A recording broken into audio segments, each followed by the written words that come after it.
केन्दुझर सहर में देखा मिली उत्कट जल समस्या। केन्दुझर सहर 21 वार्डरू 10टी वार्ड्रे लोके पानी पाइबारू वंचित होती।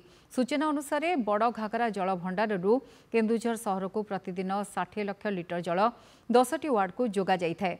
मात्र बड़ घागरा जल भंडार सुखी जाइथिबारु चलित मास 14 तारिख जल जोगाण संपूर्ण ठप हो जाइछि। फल 6 दिन धरी वार्डक विभाग पक्षरु 18 गोटी टैंकर जोगे पानी जोगा जाउछि। सकाळे सकाळे लोक माने गरा बाल्टी धरी घंटा घंटा चाहि रहउछन्ति।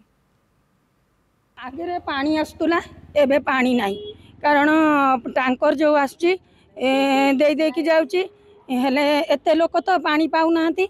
आउ 2 दिन 3 दिन रे थरे पानी होची कारण आमे से पानी असुविधा होची जगी की रहिबा को पडुची। बहुत 2 घंटा 3 घंटा रे थरे पानी नौचु गरिए बाल्टी एंती 2 बाल्टी 3 बाल्टी एंती पानी नौचु होउनी कइतरे गाधेइबु कोन खाइबु कोन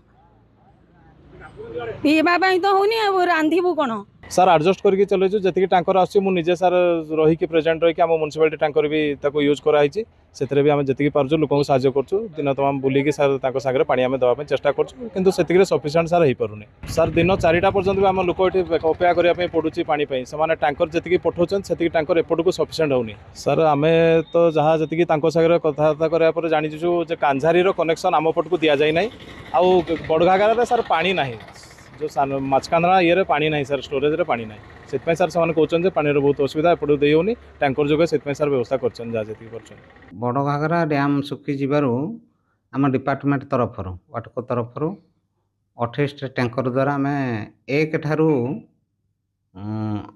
8 एवं 14 15 20 वार्ड को अफेक्टेड कराई से वार्ड गुड़िक आम 28 टैंकर जुए जल जोगाण कर संपूर्ण भाव जल भंडार पानी ना सफिशिएंट तो हेनी किंतु चलवाई दिया लोक।